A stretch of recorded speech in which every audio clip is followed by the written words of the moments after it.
안녕하세요. 함부로 사람 믿다가 뒤통수 세게 후려맞은 30대 여성입니다. 아직도 그때 일만 생각하면 치가 떨려서 잠이 안 와요. 어렸을 때 학교 독서 시간에서나 부모님한테서나 분명 친구한테나 주변 사람한테 잘하면 복이 온다고 가르침을 들었던 것 같은데 말은 말일 뿐인가 봅니다. 현실이랑은 다른 것 같아요. 전 나름대로 평탄하게 대학 생활을 지내왔습니다. 고향인 울산에서 서울로 대학을 다니느라 아는 사람이 아무도 없었던 저는 대학에 들어가 윤지라는 친구를 새로 만났어요. 윤지는 활발하고 공부도 잘하는 데다 대학생활도 열심히였기 때문에 저도 윤지를 따라다니면서 같은 과 선배들도 많이 알게 되고 과 모임도 나가는 등 덕을 많이 봤었습니다. 제 남편도 윤지 덕에 알게 된 사람이었습니다. 대학 시절 남편은 과의 유명 인사였어요. 훈훈하게 잘생긴 외모에 몸에 걸치고 다니는 거나 타고 다니는 차를 보면 집안도 좋다는 게 분명해 보였죠. 이게 다였으면 같은 남자 동기들의 열등감이나 질투 때문에 남편도 꽤나 고생을 했을 것 같은데 남편의 대인배스러운 성격 덕에 성별을 가리지 않고 인기가 많았습니다. 과 모임을 할 때면 선뜻 자기가 계산하겠다고 하거나 피자나 치킨을 시켜주고 그랬어요. 지금 생각하면 그래봤자 같은 20대 초중반인데 나이 차이 얼마나 난다고 그걸 다 자기 돈으로 샀는지. 윤지랑 저 그리고 제 남편인 그 선배는 같은 동아리이기까지 해서 더 자주 부딪히고 일방적으로 밥도 얻어먹고 그랬어요. 사실 저는 남편이랑 처음부터 친한 선후배 사이로 지내지 못했어요. 제가 워낙 낯을 많이 가려서 처음에 대학생활에 적응하기까지 시간이 많이 걸렸거든요. 그런 반면 윤지는 그 선배랑 거의 친오빠 친여동생이나 다름없다 싶을 정도로 친하게 지냈어요. 둘 모습을 처음 보는 사람들이 저한테 혹시 둘이 남매냐고 물어볼 정도로요. 저는 그때마다 아니라고 대답하면서 그냥 사이가 워낙 좋아서 그런 거다 했어요. 남들이 보기에도 남매 사이로 오해받을 정도로 친하니 둘이 혹시 사귀는 건 아니냐는 소문까지 있었는데 사실 저도 둘 사이를 의심하고 있었습니다. 혈기왕성한 시기인데다 그 선배도 그렇고 윤지도 특별히 못난 구석이 없으니 자주 붙어 다니다 보면 감정이 생겼다고 해도 납득갈만 하잖아요. 하루는 대수롭지 않은 척 방금 생각난 것처럼 물어봤더니 윤지도 그렇고 그 선배도 아주 질색팔색을 하면서 미쳤냐고. 얘는 그냥 친구. 아니, 친구를 넘어서 그냥 가족이라고. 그런 소리 장난으로라도 역겹다며 다시는 엮지 말라는 거예요. 그리고 또 그 소리에 서로 자기가 더 기분 나쁘다며 레슬링을 하는데 어이가 없기도 하고 그 모습이 웃겨서 빵 터졌었던 기억이 나요.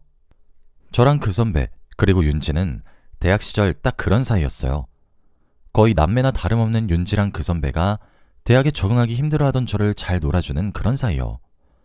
선배가 아까 말했듯 워낙에 유명 인사였다 보니 주변에서 말도 많이 나왔는데 주로 윤지를 두고 꼬리치는 거 아니냐, 내지는 그 선배가 너희한테 어장관리하는 거 아니냐, 대충 이런 질 나쁜 얘기였어요. 저는 뭐 그 선배가 객관적으로 인기가 많긴 해도 제 취향은 아닌데다 대학생활만으로 바빠서 연애가 간절하지 않았기 때문에 그 선배를 이성으로 본다는 그런 감정은 아예 없었습니다. 그냥 친한 옆집 오빠 같은 느낌이 강했었죠. 마음이 없는 건 윤지도 당연했고요. 막말로 윤지나 그 선배가 친남매처럼 지내다가 마음이 생겼다고 해도 그걸 굳이 왜 숨기겠어요? 둘이 좋으면 그냥 사귀면 그만인데 말이에요. 아무튼 저희 셋을 둘러싸고 몇몇 안 좋은 소문이 있긴 했지만 다 개소리나 다름없었어요. 시간이 지나 선배가 먼저 졸업하고 저랑 윤지도 졸업해서 각자 취업을 하게 되었습니다. 윤지랑 그 선배는 원래 고향이 서울이라 학교 졸업을 하고도 서울에서 취업해 계속 서울에서 살았어요. 저도 기왕 학교를 서울에서 나온 거 앞으로 서울에서 쭉 살 예정이었는데 그때쯤 아버지가 아프셨던 데다가 마침 부모님 아는 분 회사에 자리가 났는데 조건이 나쁘지 않아 저는 다시 울산으로 내려가게 되었습니다. 사는 지역이 멀리 떨어지게 되고 이제 3명 다 직장인이 되니 얼굴 볼 시간도 잘 안 나게 되더라고요. 5일 내내 열심히 일하고 나면 주말 이틀인데 그 시간 동안 제가 서울까지 다녀오기도 윤지나 그 선배가 울산까지 내려오기도 너무 짧은 시간이었어요. 이틀 잠깐 쉬다 보면 또 정신없이 일해야 하는 평일이 되니 처음에는 언제 볼까? 밥이나 술 먹으면서 사는 얘기나 하자 하던 것도 이제 서서히 연락이 뜸해져 가더군요. 다들 열심히 살다 보면 이런 식으로 멀어지게 되는 인연이 많다고 들어서 슬퍼도 어쩔 수 없는 거구나. 나중에 누구 한 명이 결혼하면 더 심해지겠지? 이런 생각을 했던 것 같아요. 그런 와중에 제가 핸드폰을 잃어버리고 새로 바꾸는 과정에서 전화번호가 전부 날아가 버려서 연락을 하고 싶어도 하기 힘든 상황이 되었습니다. 조금 창피하지만 전화번호까지 외우고 있진 않았거든요. 아무튼 그렇게 정신없이 살던 중이었어요. 퇴근하고 아버지 병원에 들르려고 버스 정류장에 앉아 버스를 기다리던 중이었는데 갑자기 제 앞에 어떤 외제차가 서더니 창문이 열리는 거예요. 창문 안을 자세히 보니 운전석에 그 선배가 타고 있지 뭡니까? 뜻밖의 인연에 깜짝 놀라고 있으니까 선배가 차에 타래요. 어디 가냐며 자기가 데려다 주겠다고 하더군요. 선배 차를 얻어 타 아버지 병원으로 가던 중 그동안 어떻게 지냈는지, 지금은 뭐하고 지내는지 이런저런 얘기를 많이 했습니다. 선배는 서울에서 일하다가 저번 달에 울산지사로 파견을 나왔다고 하더군요. 울산이라기에 제 생각이 났는데 어느 순간 전화를 해도 없는 번호라고 떠서 당황했었다고요.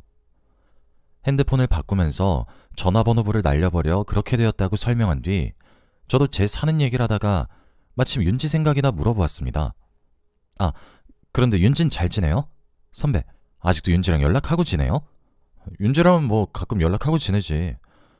윤지도 네 소식 전해주면 아마 반가워할 거야. 얘기를 하면서 다시 대학 시절 기록이 새록새록 피어나 잠시 추억에 잠겼네요. 선배는 앞으로 3달간은 울산에 더 남아있을 것 같다며 그동안 자주 연락하고 만나고 그러재요. 안 그래도 자기도 오랜만에 저를 봐서 대학 다닐 때 생각나서 좋다고 그러면서요. 퇴근하고 늦은 밤에 혼자 집 가는 건 위험하다고 선배가 차를 끌고 제가 다니는 회사까지 와서 집에 데려다 준다거나 선배가 울산에 아는 사람이 저밖에 없다면서 같이 맛있는 거 먹으러 나가자 해서 맛집도 자주 찾아다니고 그렇게 둘이 붙어있는 시간이 많아지다 보니 어느새 저와 선배는 대학 시절과는 사뭇 다른 감정을 서로에게 품게 되었어요. 그때쯤 계속 투병 중이시던 아버지가 돌아가시게 되면서 제가 많이 힘들어할 때도 곁에서 위로하고 힘이 나도록 선배가 많이 도와줬었죠. 그러다 보니 누가 먼저랄 것도 없이 저희는 이미 사귀는 사이가 되어 있었습니다. 사귄 지 3, 4개월쯤 되었을까? 선배가 슬슬 본사로 복귀할 시기가 다가오고 있을 때쯤 제게 청혼을 하더군요. 많이 잃은 거 알지만 만약 이대로 내가 서울로 혼자 가면 우리 사이가 앞으로 어떻게 될지 좀 불안해. 나 너랑 계속 잘해보고 싶어. 선배의 진심 어린 청혼에 저도 이르다고는 생각했지만 마음만 확실하다면 굳이 시간을 질질 끌 필요도 없다고 생각해 선배의 청혼을 받아들였습니다. 저도 언제까지고 울산에 남아있을 순 없는 노릇이니 서울로 다시 돌아가야겠다 생각하고 있던 참이기도 했고요. 저는 그렇게 선배와 약혼한 채로 서울로 돌아오게 되었습니다. 울산에서 전공을 살려 일했던 경력 덕에 서울에서 일자리를 구하는 것도 그닥 어렵지 않았어요. 다시 만나게 된 윤지에게 약혼 소식을 알리니 서프라이즈였는데도 불구하고 윤지는 그닥 놀라지도 않고 웃는 얼굴로 저와 선배를 축하해 주더군요. 저희 셋은 대학 졸업 후 그렇게 다시 뭉치게 되었습니다. 서울에 돌아와서는 일도 하고 결혼 준비도 하면서 바쁘게 지냈어요. 결혼 준비를 하며 알게 된 사실이 하나 있습니다. 선배네 집은 다른 집에 비해 여유가 좀 있다 이 정도가 아니라 선배네 아버지가 나름대로 탄탄한 중견기업을 이끌고 계시는 집안이었어요. 선배가 일하고 있는 회사도 알고 보니 자기 아버지네 회사였죠. 생각보다 스케일이 큰 집안에 당황하긴 했지만 저희 집도 회사만 아니다 뿐이지 아버지도 생전 노무사로서 열심히 일하셨고 어머니도 학교에서 존경받는 교수로 재임 중이셔서 나름대로 자부심은 있었습니다. 그래서였는지 결혼 준비하면서 시부모님들은 특별히 제 집안을 가지고 태클을 걸거나 하진 않으시더라고요. 오히려 저희 부모님 두 분 다 학력이 좋고 열심히 사셨다며 회사 굴리면서 돈 버는 것보다 존경할 점이 많은 것 같다고 말씀해 주셨죠. 이렇게 큰 장애물 없이 저는 선배와 결혼하게 되었어요. 들러리는 윤지가 해주었습니다. 결혼하고도 크게 바뀌는 건 없었어요. 남편이 자기 일에 최선을 다하는 성격이라 가끔 일을 미루지 않고 다 한다고 귀가 시간이 늦을 때는 있었지만 매일같이 그러는 것도 아니고 남편의 성격을 존중해 주기로 했습니다. 남편과 저 윤지는 여전히 친했어요. 일 마치고 치맥도 같이 하고 주말에 가끔 셋이 모여 놀러 다니기도 했죠. 남편도 저도 외동이라 윤지랑 주말에 같이 노는 건 둘만의 부부 시간을 방해한다는 느낌보다 착하고 마음 잘 맞는 신우이랑 편하게 같이 노는 기분이었어요. 아이에 관해서는 남편도 저도 일찍 결혼하기도 했고 아직은 일에 더 집중하고 싶을 때라 아이는 생각해보고 천천히 가지자고 서로 상의를 했고 시부모님께서도 너무 늦지만 않는 거라면 저희 선택에 맡기겠다고 하셨죠. 그러던 차에 마침 남편이 자기도 아버지로부터 독립해서 자기만의 사업을 한번 시작하고 싶다고 말하더군요. 지금이 아니면 계속 생각만 하다가 결국 시기를 놓치게 될 것 같아 지금 시작하고 싶다고요. 저는 나름대로 각오하고 있는 남편을 응원해 주었어요. 피는 못 속이는지 남편이 작게 시작한 사업은 처음에는 재정이 불안정해서 휘청일 때도 있었지만 어느새 재기를 찾더군요. 시아버님도 처음엔 네가 무슨 따로 회사를 차리겠다는 거냐며 탐탁치 않아 하셨지만 나름대로 잘 굴러가고 있다는 걸 확인한 후로는 아쉬운 소리를 하지 않으시더라고요. 그러던 중 윤지가 예기치 못한 실수로 회사에서 잘리게 되어 남편이 윤지를 비서로 채용하게 되면서 윤지까지 남편 회사에서 근무하게 되었어요. 윤지는 마케팅 분야에서 일하는 걸로 알고 있었는데 왜 굳이 비서직으로 채용했냐 물으니 남편이 말하더군요.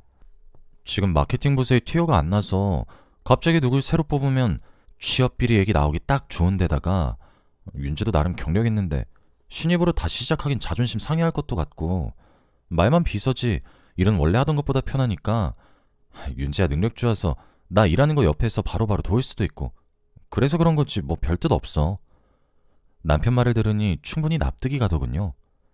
게다가 윤진의 집안 사정이 어려운 편이라 윤지가 직장을 잃게 되면 윤진의 집에서 제대로 된 수입을 벌어올 사람이 없어져서 더 힘들어질 게 분명했어요.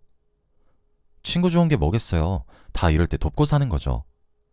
그런데 회사가 어느 정도 안정적인 궤도에 오르니 자기 아버지를 보고 자란 남편은 그걸로 부족하다 느꼈는지 회사를 더 성장시키기 위해 밤낮 없이 일하더군요.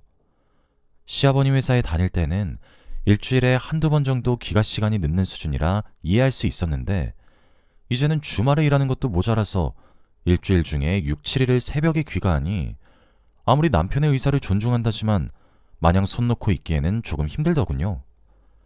남편이 계속 일하니까 비서로 일하는 윤지까지 바빠서 많이 외롭더라고요. 그래서 슬슬 아이 생각이 또렷해지더군요. 하루는 웬일로 집에 일찍 들어온 남편한테 아이에 대한 제 생각을 전하니 남편이 노골적으로 싫어하는 티를 좀 내더라고요. 자기는 회사 키우고 열심히 일하는 지금 상태가 제일 좋은데 지금 굳이 아이를 가져야겠냐고, 너무 바빠서 아이한테 신경 못 써줄 것 같다고, 그게 아이한테 더 미안한 일 아니겠냐고 하더라고요. 한 번도 제 의견에 대놓고 반색을 표한 적이 없던 사람인데 이렇게 나오니 당황하기도 했고 제가 왜 그런 얘기를 꺼냈는지는 안중에도 없어 보이는 남편 때문에 괜히 마음이 상해 그날은 냉랭하게 보냈습니다. 다음날 일어나니 남편은 또 출근했는지 집에 없더군요. 소파에 앉아 가만히 있었던 일을 곱씹어 보니 제가 제 심리 상태를 남편에게 제대로 설명도 안 한 채로 남편이 알아주기만을 기다렸던 건 아닌가 하는 생각이 들어 그렇지 않아도 일하느라 스트레스가 이만저만이 아닌 사람한테 조금 너무했나 하는 생각이 들었어요. 그래서 아침도 안 챙겨 먹고 갔을 남편을 위해 도시락을 싸서 남편 회사로 찾아가 화해하기로 마음먹었죠. 오랜만에 솜씨를 발휘한 도시락을 가지고 남편 회사로 갔어요. 주말이라 그런지 회사는 조용하더라고요. 남편이 있는 사무실 앞에 서서 어떻게 놀래키면 좋을지 고민하는데 안쪽에서 대화소리가 새어나오더라고요. 근데 조금 이상했던 게 남편 목소리, 비서로 일하는 윤지 목소리가 들리는 것까진 이해할 수 있었는데 한 서너 살짜리 아이 목소리가 들리더라고요. 중간중간 남편과 윤지가 하하호호 웃는 소리도 들리고요. 조금 더 귀를 기울여 자세히 들어보니 내용이 이렇더군요. 아이고 우리 아들 잘한다. 아빠한테 사랑한다고 해야지. 아빠 사랑해요. 아이고 우리 민찬이. 하여튼 나 닮아서 똘똘하고 잘생겼다니까. 무슨 소리야, 나 닮아서 똘똘한 거지. 그런데 지연이는 아직 별말 없어? 어제 갑자기 나보고 애 갖고 싶다고 하길래 좀 당황하긴 했는데 뭐 별일이야 있겠어. 내 가족은 앞으로도 너랑 민찬이 뿐이야. 제가 지금 뭘 듣고 있는 건가 싶었어요. 꿈인지 생신지 분간이 안 가는 대화 내용이더군요. 여자는 분명 윤지 목소리인데 민찬이는 또 누구예요? 얘기만 들어서는 윤지랑 남편 아들인데 이게 말이 되는 소린가요? 생각이 현실을 따라오질 못하니까 저도 이성을 잃고 사무실 문을 벌컥 열었습니다.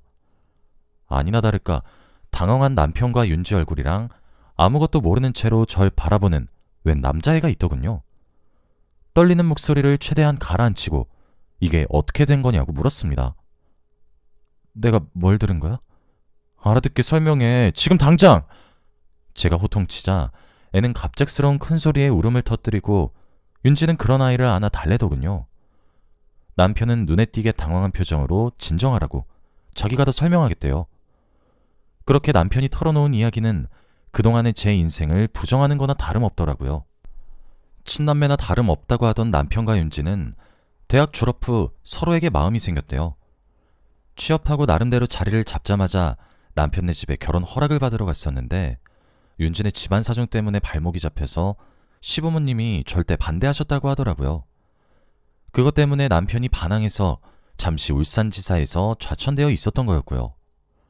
시부모님을 거스를 용기는 없었던 남편이랑 윤지가 마침 울산에 있는 제 생각이 났고 저희 집이라면 시부모님이 허락하실지도 모르니 남편이 의도적으로 저한테 접근해서 결혼한 뒤로는 윤지랑 살림을 차린 거죠. 그때쯤 윤지 뱃속에는 이미 아이까지 있었다고 하더라고요.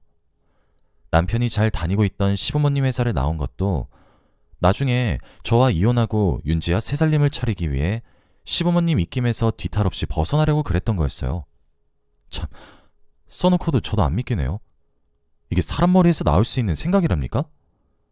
저는 처음부터 끝까지 둘의 그 대단한 사랑에 이용된 거였어요.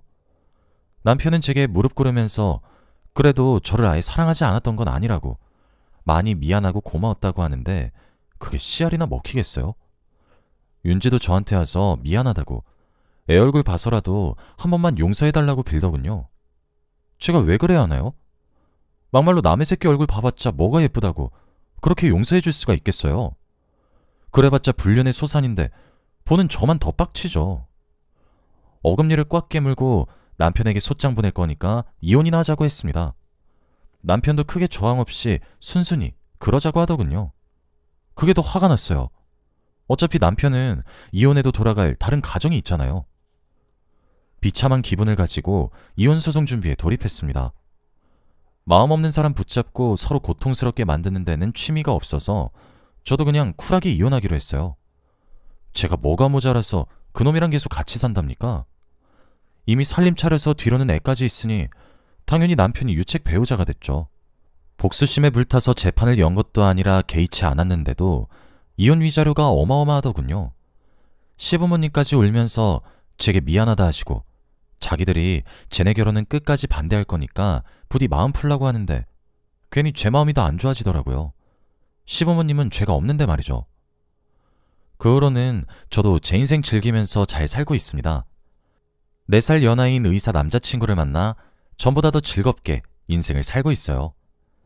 마지막으로 남편과 윤지 소식을 들은 건 좀 됐는데 듣기로는 경기가 갈수록 불안정해져서 남편 회사는 부도나고 시부모님 반대로 아직까지 법적으로 결혼은 못하니 윤지랑도 썩 행복하게 사는 건 아닌가 보더라고요. 지금 저는 행복하니 됐습니다. 둘이 어떻게 살든 말든 안중에도 없어요. 제가 얼마나 즐겁게 사는가가 제일 중요하니까요. 여러분도 부디 자기의 삶을 즐기시면서 열심히 살아가시길 바래요.